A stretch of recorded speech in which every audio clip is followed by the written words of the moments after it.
하나님께서 모세를 보내서 애굽에서 종살이하던 이스라엘 백성들을 해방시켰죠. 그들은 10가지 재앙과 기적을 동시에 체험을 했습니다. 그 마지막 재앙이 장자가 죽는 재앙이었습니다. 그러고 나서야 애굽은 이스라엘 노예를 놓아줬죠.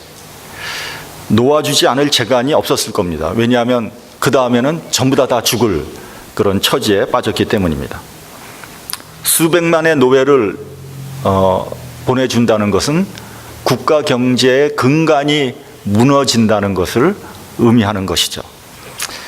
그 이후부터 애굽은 고대 사회의 슈퍼파워 국가로서의 지위를 잃어버리게 됩니다.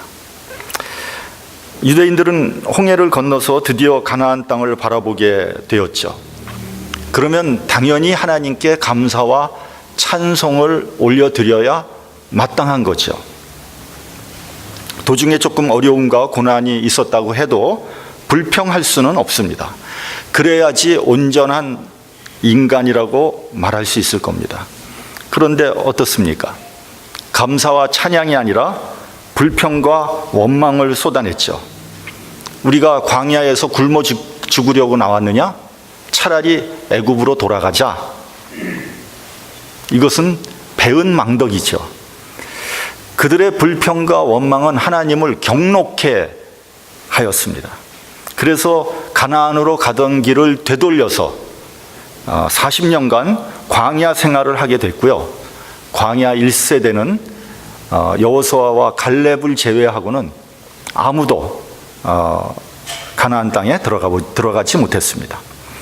그러니까 하나님으로부터 무한한 은혜와 사랑을 받았는데도 불구하고 불평과 원망을 한 것입니다. 안타까운 사실이 아닐 수 없습니다. 그런데 여러분, 이것이 꼭 유대인에게만 국한된 이야기가 아닙니다. 이 이야기는 우리에게도 해당되는 이야기고요. 아마 거의 모든 사람이 다 이런 문제에 봉착해 있는 겁니다. 저는 현대인의 성격의 가장 중요한 특징이 뭐냐 이렇게 이야기한다면 그것은 불평과 원망이라고 생각합니다. 현대 사회는 불평과 원망으로 가득 차 있습니다. 그리고 그 더 깊이 들어가면 그 뿌리에 뭐가 있냐면 불신앙이 자리 잡고 있는 거예요. 여러분, 오늘 우리는 추수감사주일을 주일로 지키고 있습니다. 지난 1년 동안 좋은 일도 있었고 나쁜 일도 있었죠. 기쁜 일도 있었고 슬픈 일도 있었습니다. 또 속상하는 일도 있었습니다. 근데 그 모든 것을 다 아울러서 올 한 해 우리는 하나님께 감사하고 있습니까? 감사해야지. 이게 아니라 올 한 해 정말 나와 우리 가족, 친척, 친지, 또 직장, 일터, 기업, 교회, 나라, 이 모든 것을 지켜주시고 함께해 주신 것, 보호해 주신 것, 우리가 마음속 깊이 감사하고 있습니까? 만약에 감사하지 못하고 있다면 그것은 왜 그러냐 하면 우리 속에 불평과 원망이 있기 때문입니다. 우리는 왜 불평과 원망을 할까요? 그것의 실체를 깊이 들여다볼 필요가 있다, 이렇게 생각을 합니다. 여러분, 불만은 어디서부터 오는 걸까요? 왜 나에게 불만이 있을까요? 저는 상대적인 가치 체계로부터 온다, 전 그렇게 생각합니다. 그러니까 쉽게 얘기하면 나와 남을 비교하는 데서 불만이 오는 거예요. 내가 못 살아서가 아니라 남이 나보다 더 잘 살기 때문에 불만이에요. 내가 못 가져서가 아니라 남이 나보다 더 많은 것을 갖고 있기 때문에 불만인 것입니다. 벌써 한 2년 정도 지난 거로 생각이 됩니다만, 한국에서 남편이 아내와 두 자녀를 죽였는데 살해한 그 끔찍한 사건이 일어난 적이 있습니다. 남편은 명문 인류대학을 나오고 대기업을 다녔던 사람이에요. 근데 어느 날 이 남편이 명퇴를 당하게 됩니다. 근데 이 남편은 자기가 회사를 그만뒀다는 것을 말하지 못합니다. 그리고 집을 담보로 삼아서 은행에서 대출을 몇 억을 받습니다. 그리고 그 부인한테 매달 400만 원씩 생활비를 주는 거예요. 그리고 자기는 마치 회사를 다니는 사람인 것처럼 그렇게 지내고 있는 겁니다. 근데 그게 얼마나 가겠습니까? 세월이 흐르니까 대출받은 돈은 점점 줄어가죠. 그리고 다른 데 취직할 수 있는 가능성은 거의 없는 거예요. 도무지 출구가 보이지 않는 겁니다. 그래서 이 남편은 우울증에 걸리게 되고 무서운 결심을 하게 됩니다. 뭐냐? 차라리 이렇게 살 바에는 우리 온 가족이 다 그냥 죽어버리자. 그리고 실행에 옮깁니다. 그래서 부인과 두 자녀를 죽입니다. 그리고 자기도 이제 자살을 하죠. 근데 자살 미수에 그치고 말았어요. 근데 또 죽을 용기가 나지 않는 거예요.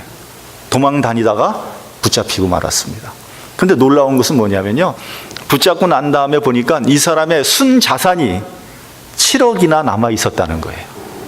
여러분 아마 기억하실 거예요. 7억이 남아 있는데 왜 죽어야 됩니까? 7억 가지고 얼마든지 다른 거 할 수 있잖아요. 7억이나 있는데 왜 그렇게 불행하게 생각하느냐 말이죠. 1억도 안 갖고도 행복하게 사는 사람들 많이 있거든요. 그런데 이 사람이 비교하는 대상은 누구냐? 강남의 상류층 사람이거든요. 그들과 자기를 비교해 보니까 자기가 너무나 보잘것없고 형편없는 인간인 거예요. 희망이 없는 거예요. 창피합니다. 불만 속에 살다가 끔찍한 일을 저지르고 말았어요. 그러니까 여러분, 상대적인 가치관에 사로잡혀 살면 끝이 없는 거예요. 아무리 성공을 해도, 부자가 되어도, 직위가 올라가도 만족하지 못합니다. 늘 자기보다 더 높은 사람, 더 많이 가지고 있는 사람들과 비교하기 때문에 불만이 생기는 거예요. 월세에 살다가 전세로 갔다가 자기 집을 사고 좋은 차를 타고 다녀도 만족하지 못합니다. 끝없이 더 좋은 것을 추구합니다. 그러니까 밑 빠진 독에 물 붓기예요. 불만 속에 살다가 불만 속에 죽을 수밖에 없어요. 그렇다면 여러분, 이 불만을 해결할 수 있는 방법이 무엇입니까? 끝없이 몰려오는 이 불만을 해소할 수 있는 비결은 무엇이겠습니까? 더 많은 재물을 얻으면 될까요? 더 많은 권세를 얻으면 될까요? 부귀 영화 성공? 그러면은 만족할까요? 가지면 가질수록 더 목이 마를 뿐입니다. 여러분, 목마른 사람에게 필요한 게 뭐예요? 생수죠, 생수. 불만은요, 내 영혼의 목마름과 같은 것입니다. 영혼의 목마름을 해갈시켜 주는 것은 오직 말씀의 생수밖에는 없습니다. 사도 바울은 빌립보서 4장 11절 12절에서 이렇게 말씀하고 있습니다. 어떠한 형편에든지 내가 자족하기를 배웠노니 내가 비천에 처할 줄도 알고 풍부에 처할 줄도 알아. 모든 일에 배부르며 배고픔과 풍부와 궁핍에도 일체의 비결을 배웠노라. 어떤 환경에서도 만족할 수 있었던 사도 바울, 그 사람이야말로 행복한 사람 아니겠습니까? 둘째는 원망입니다. 원망. 저는 원망의 메커니즘을 남에게 책임을 전가시키는 것이다, 이렇게 생각을 합니다. 그러니까 무슨 일이 있든지 간에 자기가 책임지려고 하지 않고 남에게 책임을 전가시키는 거예요. 내가 못 사는 것은 다른 사람이 내 것까지 가져갔기 때문이다, 이렇게 생각을 하는 거예요. 내가 실패하는 것은 다른 사람이 성공했기 때문이다 하고 다른 사람에게 원망을 돌리는 겁니다. 무슨 일이 생기면 전부 남에게 화살을 돌리는 거죠. 출애굽기에서 광야에 나온 이스라엘 백성들이 뭐라고 원망했습니까? 우리가 애굽 땅에서 고기 가마 곁에 앉았던 때와 떡을 배불리 먹던 때에 여호와의 손에 죽었더라면 좋았을 것을 너희가 이 광야로 우리를 인도해 내서 이 온 회중을 줄여 죽게 하는도다. 이 정도면 정말 엄청난 억지죠. 못나도 이 정도 못나면은 사람 구실 못하는 겁니다. 그럼 여러분, 노예가 무슨 고기며 떡을 배불리 먹었겠습니까? 아마 애굽인들이 먹는 거 구경은 했겠죠. 노예가 사람 취급 받았겠습니까? 노예는 사람이 아니거든요. 말하는 짐승에 불과한 거. 아마 짐승 취급을 받았을 거예요. 그런데 이제 와서 그들은 하나님과 그들의 지도자 모세를 싸잡아서 원망을 하는 거예요. 그러다가 그들은 전부 다 광야에서 죽고 말았습니다. 그러면 어떻게 이 원망의 문제를 해결할 수 있겠습니까? 어떻게 해야지 내 속에서 나오는 원망의 문제가 해결되겠습니까? 원망은 나와 하나님의 관계에서 해결해야 됩니다. 원망은 우리가 다른 사람에게 원망을 돌리는 것 같지만요, 사실은 그 화살이 어디로 가냐면 결국은 하나님에게로 가는 거예요. 우리 옛말에 이런 말이 있지 않습니까? 하늘도 무심하시지. 아니, 지가 해도 안 되니까 결국은 누굴 블레임하는 거예요? 하늘을 블레임하는 거예요. 지가 못한 것을 왜 하늘에다, 애꿎은 하늘에다 대고 불만을 터뜨리냔 말이에요. 왜 원망하냔 말이에요, 하늘에. 여러분, 한번 들으셔야 됩니다. 여러분, 하나님을 만난다는 것은, 내가 은혜를 받았다는 것은 무슨 말이냐 하면은요, 내가 죄인임을 깨달았다는 것을 의미하는 거예요. 나의 죄를 용서하시고 나에게 긍휼과 은혜를 베풀어 주신 하나님을 알게 되면요, 사람은 반드시 겸손해지게 될 수밖에 없습니다. 왜요? 나는 죄인이니까. 나는 용서받은 죄인이니까 나는 겸손할 수밖에 없어요. 그렇기 때문에요, 예수 믿는 사람들은 이건 반드시입니다. 겸손해야 됩니다. 예수 믿는 사람이 교만한 것, 그거 잘못된 겁니다. 그거 본인에게도 책임이 있고요, 목사님에게도 책임이 있어요. 잘못 가르친 거예요. 예수 믿는 사람들은요, 반드시 겸손해야 됩니다. 그러나 비굴하진 않습니다. 왜요? 당당하니까요. 내가 예수님을 따라서 내가 올바르게 살아가면은 비굴하지 않잖아요. 당당하잖아요. 그게 예수 믿는 사람이에요. 예수 믿는 사람이 어디 가서 갑질을 한다. 그건 잘못 믿은 거예요. 안 믿는 것보다도 못한 거예요. 그래서 우리 성도들은 전부 다 겸손하시기 바랍니다. 예. 목사서부터 시작해서 평신도에 이르기까지 다 겸손해야 됩니다. 예. 왜냐하면 용서받은 죄인이니까. 죄와 허물 그리고 불순종했던 나를 알게 되면 어찌 하나님을 원망할 수 있으며 어찌 남을 원망할 수 있겠습니까? 그러니까 하나님 앞에서 겸손해지면 원망의 문제가 해결이 되는 거예요.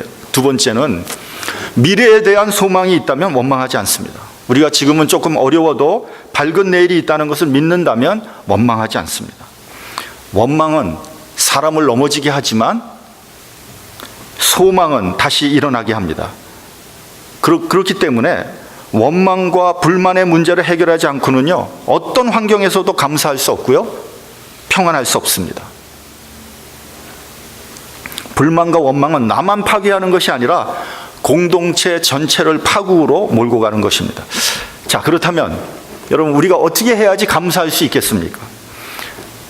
왜 똑같은 일을 당해도 어떤 사람은 감사하고 어떤 사람은 감사하지 않는 것입니까? 첫째는 내가 감사를 드리는 대상에 대해서 우리가 확실히 알아야 됩니다. 다시 말하면 하나님을 알아야 돼요.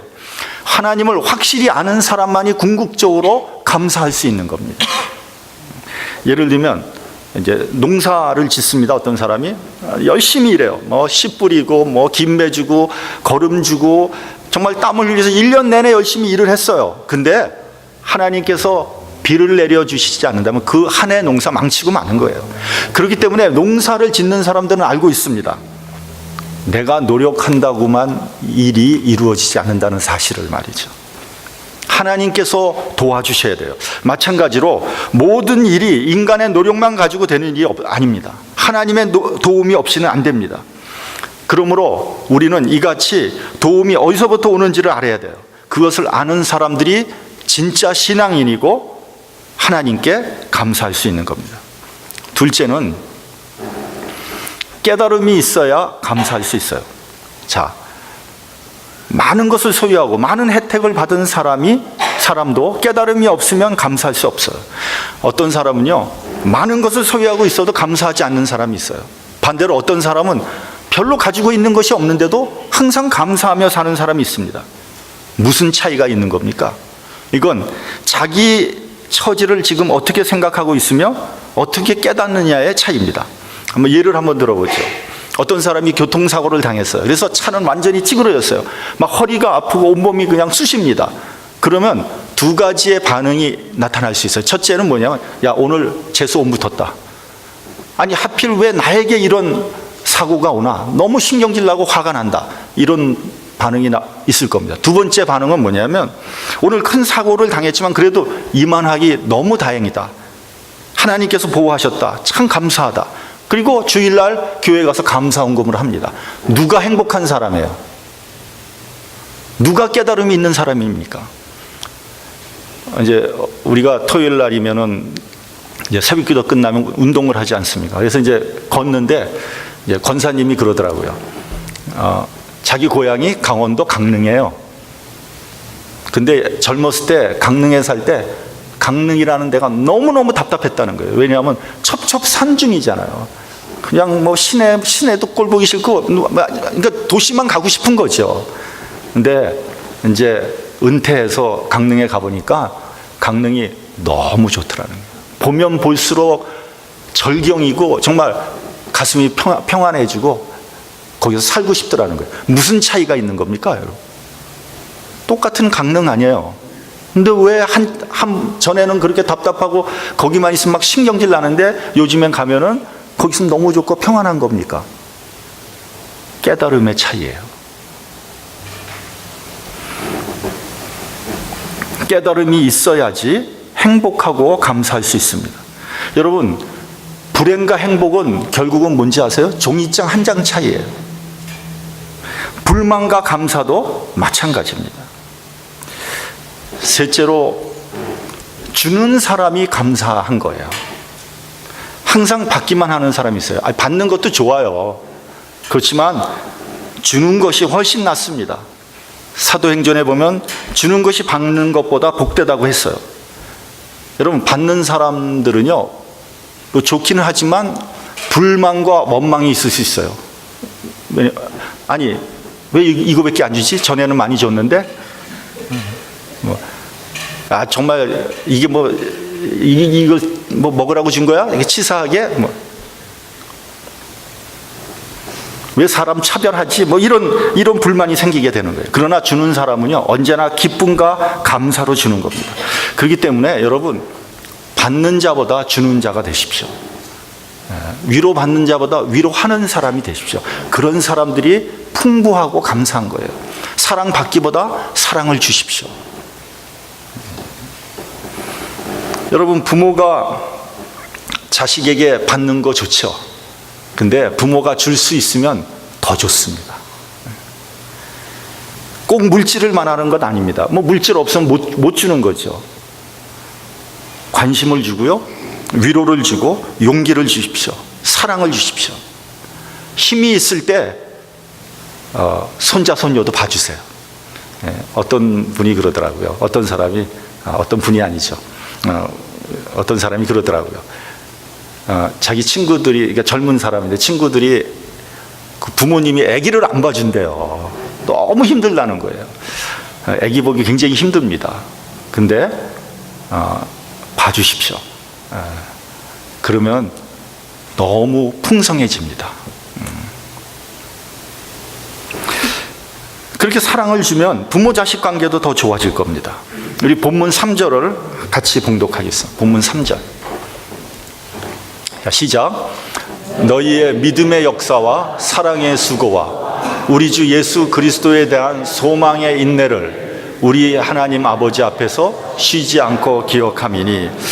사도 바울은 데살로니가 교회를 향해서 감사하고 있는 거예요. 바울이 감사하는 내용은 세 가지입니다. 첫째는 데살로니가 교인들에게 믿음의 역사가 있었다는 거죠. 둘째는 그들이 사랑의 수고를 한다는 거예요. 세 번째는 예수 그리스도에 대한 소망의 인내가 있었다는 거죠. 그런데 지금 바울은 감옥 속에 갇혀 있거든요. 그러니까 고난과 핍박을 받고 있었지만 데살로니가 교회의 소식을 들으면 너무 감사한다는 거예요. 왜 감사해? 이 세 가지가 있기 때문에.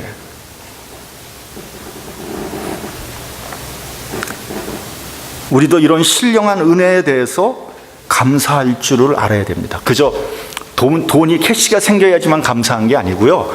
이런 세 가지의 은혜가 있다면 우린 정말 감사해야 됩니다. 생각해 보면요, 우리에게 믿음이 있다는 것은 정말 감사한 일이에요. 여러분, 우리가 미국에 이민을 와서 힘들죠. 그러나 지금 이같이 살아가고 있다는 것은 저는 하나님에 대한 믿음 때문이라고 저는 생각합니다. 뭐 그렇게 생각하지 않으면 마음대로 생각하세요. 저는 그렇게 생각할 거예요.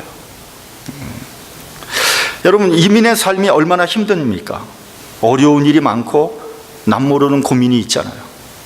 고독합니다. 말할 수 없는 애로가 있어요. 답답함이 있습니다. 두려움이 있어요. 수많은 장벽들이 있습니다. 이민 생활 오래 하면 날 것 같죠? 그렇지 않아요. 그런 어려움은 계속해서 우리 속에 있습니다. 그런 면에서 우리 모두는 다 상처받은 영혼들입니다. 길 잃어버린 양과 같은 사람들이에요. 그때마다 우리는 하나님께 매달렸고요, 하나님은 우리를 보살펴 주셨어요. 우리를 안아주셨습니다. 우리는 앞으로도 이 세상 끝날까지 우린 그런 믿음으로 살려고 합니다. 우리 자녀들도 그렇게 살기를 믿음으로 간구할 것입니다. 그런 의미에서 이민 생활에서 교회는 너무 중요한 거라고 저는 생각합니다. 우리의 삶, 우리의 신앙생활에서 교회는 알파요 오메가입니다. 하나님께서 그러한 믿음을 우리에게 주신 것은 너무 감사한 일입니다. 둘째는 우리에게 사랑의 수고가 있어요. 우리가 때로는 서로 미워하고 싸우기도 해요. 그러나 사실은 그것은 어떤 면에서 다른 의미로는 사랑의 또 다른 표현이라고 저는 생각합니다. 우리 안에 사실은 사랑이 있습니다. 우리 성도들 간에 서로 사랑합니다. 그 사랑을 하나로 묶어내는 작업이 우리에게 필요한 거예요. 그 에너지를 모을 때 우리는 놀라운 하나님의 사역을 할 수 있습니다. 뿐만 아니라 사랑의 수고는 우리에게 있는 수많은 상처와 아픔을 치료해 주는 거예요. 그리고 회복하게 만들어 줍니다. 우리는 지난주에 여성교회 바자를 했습니다. 그 수익금은 교육관 건축하는 데 쓰기로 했습니다. 참 감사한 일입니다. 근데 진짜 감사한 일은 뭐냐면요, 많은 사람들이 모여서 사랑의 수고를 했다는 사실이에요. 함께 모여서 음식을 만들고 수고를 할 때 그것이 힘든 것이 아니라 오히려 그동안 쌓였던 스트레스가 풀릴 수 있게 되는 거예요. 그런 수고를 통해서 더 가까워지고 더 이해하게 되고 더 사랑하게 되는 거죠. 그게 얼마나 감사한 일입니까? 마지막으로 소망의 인내입니다. 제가 전에도 한번 말씀드렸지만 소망과 희망은 다른 겁니다. 소망은요, 항상 약속을 전제로 하고 있는 거예요. 그러므로 소망은 약속을 믿기 때문에 반드시 이루어지는 겁니다. 그러나 희망은 약속이 없는 거예요. 단순히 좋은 일이 생겼으면 좋겠다 하는 겁니다. 좋은 일이 생기면 좋고요, 생기지 않으면 어쩔 수 없는 거예요. 그러므로 희망에는 개런티가 없어요. 그런 면에서 희망은요, 세상적인 용어고요, 소망은 기독교적인 용어입니다. 우리에게 약속이 있는 소망이 있기 때문에 인내할 수 있는 거죠. 그 소망이 없다면, 약속이 없다면 우리가 인내할 필요 없는 거죠. 뭐 캐세라세라 될 대로 되라 하는 거 아닙니까? 포기하게 되는 거죠. 그러나 우리에게는 하나님의 약속이 있는 겁니다. 그리고 그 약속은 반드시 이루어집니다. 그러므로 소망을 가지고 인내할 수 있는 거예요. 오늘은 우리가 추수감사주일로 지내고 있습니다. 우린 추수감사주일에 대한 유래에 대해서 이미 다 알고 있어요. 그래서 제가 반복하지 않겠습니다. 그러나 오늘 우리가 본문에 비추어 볼 때 그 처음 신대륙에 온 그 사람들, 그들에게도 이 바로 세 가지가 있었다는 사실입니다. 믿음의 역사, 사랑의 수고, 그리고 소망의 인내가 있었습니다. 우리가 알고 있는 바와 같이 신대륙에 처음 정착한 사람들은 그 사람들의 생활은 참혹했습니다. 신대륙으로 온 사람들 중에 반 정도가 한 해를 넘기지 못하고 죽고 말았어요. 오는 도중에 죽었고요. 또 신대륙에 도착해서 풍토병으로 죽었습니다. 시작도 하기 전에 반이 죽었다면 여러분 어떻게 했습니까? 아니, 미국에 잘 살라고 이민을 왔는데 반이 죽어버렸어. 그럼 그 마음이 어떻겠어요? 아니, 이 땅에 살려고 왔지 죽으려고 온 거 아니잖아요. 뭐 누구 말 맞다나 내가 이러려고 신대륙에 왔나? 절망할 수밖에 없을 거예요. 불만을 터뜨리고 원망했을 겁니다. 그러나 그들은 그렇게 하지 않았어요. 왜요? 그들에게 믿음이 있었어요. 신대륙에 온 동기도 신앙의 자유를 찾아온 것입니다. 믿음과 사랑과 강력한 소망이 있었습니다. 그것이 오늘의 미국을 만든 거예요. 그런데 여러분, 지금 미국은 위기를 맞고 있습니다. 지난번에 교단 본부에 갔을 때 미국 목사님들이 그런 말을 하더라고요. 자기들도 개인적으로 트럼프를 싫어한대. 근데 미국 국민들이 트럼프를 택했다는 거예요. 그 이유는 그동안 오바마 정권이 너무 진보적으로 나가서 동성 결혼도 허락하고 또 학교에서 기도도 못하게 하고 기독교에 대해서 말도 못하게 하고, 그래서 오히려 기독교가 역차별을 받았다는 거죠. 사람들이 더 이상 참을 수 없다고 생각하고 보수 진영에 표를 던진 거라는 거예요. 그렇다고 뭐 트럼프가 보수적인 사람이라는 게 아니에요. 보수 진영에 표를 던졌다는 거예요. 저도 트럼프를 아주 싫어합니다. 트럼프는 나쁜 놈이고 사기꾼에 가까워요. 벌써 뱅크럽시를 여러 번을 했거든요. 그것은 계획적이고 의도적이에요. 최후의 순간에 어쩔 수 없어서 파산을 하는 게 아니에요.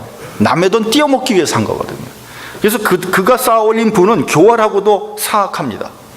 그런 자가 미국의 대통령이 된 거예요.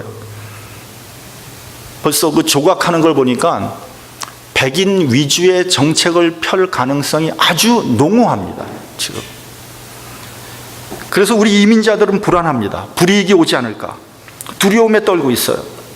그럼에도 불구하고 저는 하나님의 역사를 믿습니다. 역사의 거대한 수레바퀴를 돌리는 사람은요, 미국 대통령이 아니에요. 하나님이십니다. 하나님은 애굽의 바로도 사용하시고 바벨론의 느부갓네살도 당신의 뜻대로 사용하시는 분입니다. 우리에게 그러한 믿음과 소망을 가지고 산다면 우리는 얼마든지 인내할 수 있고 감사할 수 있고 하나님의 복을 우리 거로 만들 수 있습니다. 우리는 어떠한 상황에서도 감사를 잊어서는 안 됩니다. 우리는 하나님의 능력과 그 역사를 믿음으로 받아들여야 합니다. 하나님의 약속을 믿음으로 받을 때 우리는 하나님께 감사드릴 수 있는 겁니다. 주님께서는 끝까지 우리와 우리 후손들을 지켜주실 겁니다. 그리고 축복하실 겁니다. 감사절을 맞이해서 저와 여러분 감사의 제단을 쌓는 우리 모두가 되기를 주님의 이름으로 간절히 축원합니다. 기도하겠습니다.